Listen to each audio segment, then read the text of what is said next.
But keep in mind, think about what the dollar has done. Usually when the dollar soars like it has, when you have this type of move up in the dollar from the start of the year, from here all the way up, gold should be down 10, 15, 20% on the year off of this move. And gold is basically flat. So that's a hugely bullish signal for me over the next 6 to 12 months for gold. Does that rollover for the dollar start to act as a tailwind for gold again? How do you see gold, Yeah, so that's exactly that's exactly what I'm thinking is going to happen with gold. So gold, and let me bring up that chart for you guys. Gold had a nasty down day today because the dollar absolutely soared, but really it's right back to this longer term trend line right here. And the key here is this: is that if you look at gold, I think it's flat to slightly maybe down like 1 or 2% for the year. But keep in mind, think about what the dollar has done. Usually when the dollar soars like it has, when you have this type of move up in the dollar from the start of the year, from here all the way up, gold should be down 10, 15, 20% on the year off of this move. And gold is basically flat. So that's a hugely bullish signal for me over the next 6 to 12 months for gold. And I really do think that, again, gold is setting up here to be kind of the comeback kid, if you will, and perform amazingly well in the second half and beyond. Mm-hmm. So do you have a similar strategy in buying gold as you do with Bitcoin of buying in tranches?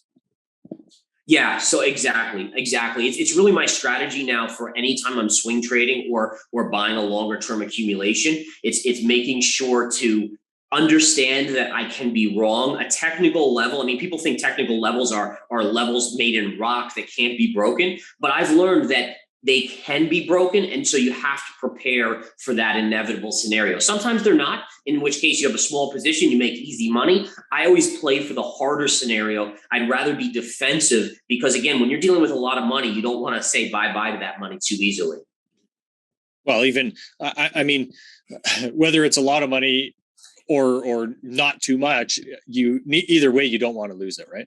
No, that's the key, right? Is that I think generally early on in someone's investing career, they think they have to make a ton of money very, very quickly. But the reality of it is slow and steady makes you way more money. Like one of the weird concepts about trading is that people think when they become a trader, they have to trade like 20 times a day to maximize money. I've made more money by trading once or twice a day than I ever did by trading way too many times. And the key there is understanding is that the best opportunities get you in trades that are easier to manage. You're in, you're out quickly. And when you get in too many trades, you're basically forcing trades. And that, again, is something that isn't necessarily a good thing to do. So trade less, make more, and understand, that's the mentality of a good investor and trader. Excellent. The last time we spoke, we were just starting to talk about the conflict in Ukraine with Russia here. So how do you see the Russian ruble and the strength that it has really gained over the past couple months here? And anything around the Ukraine conflict that you think is worth mentioning here? Yeah, so you're right about that. The ruble has just been incredible in terms of its recent move. I mean, soaring. My guess is that has a lot to do with the price of oil and the fact that we know now that Russia's still selling all their oil. It's just going to different countries that are willing to buy it at a discount. But I think that's fascinating what's gone on. And it is worth noting. The question also is the market factoring out a different outcome where Russia comes out stronger from this conflict? And again, we don't know this. It's trying to read the tea leaves, AKA the charts, and say, okay, well, what does this mean? Because obviously the idea was that if we put all these sanctions on and everything like that, then their economy collapses. But certainly the ruble strengthening like it has is not doing that. So, Gareth, considering, the age-old saying of don't fight the Fed, I think there's been a lot of speculators here that have learned that lesson and really how dependent on the liquidity that the Fed has given the markets, how dependent the markets really are on that. So what do you think causes the Fed to pivot here? How do they continue to fight inflation if, for example, unemployment, really starts to get bad? Yeah. So what you said is so important too, is that the thesis before the end of 2021, before the Fed started pulling back on their printing, it was don't fight the Fed, which was correct.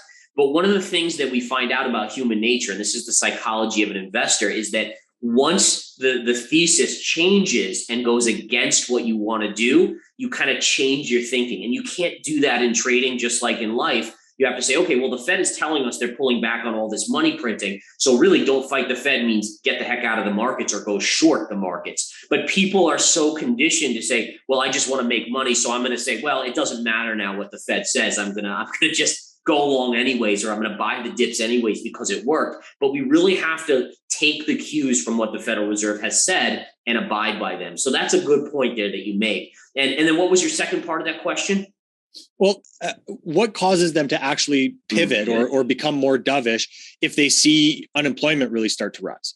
Yeah, so I think this is the key, is that number one, we have to see inflation come down. And so the fact that oil dropped, I mean, oil just like 2 weeks ago was north of $120 a barrel. I think it closed today right around or just sub 100. That, if that continues, number one, just that drop alone will bring down inflation a little bit in the near term. But I think at least for me, I'm expecting oil to come back to 85 to 75 by the midterm. So that is going to bring in inflation, which will take some pressure off the Federal Reserve from continually hiking rates. Now, the key is going to be this. If you're going to basically get a scale, right? So here's a scale. On one side, we have unemployment. On the other side, inflation. Now, right now, inflation's up here. Unemployment's way down here.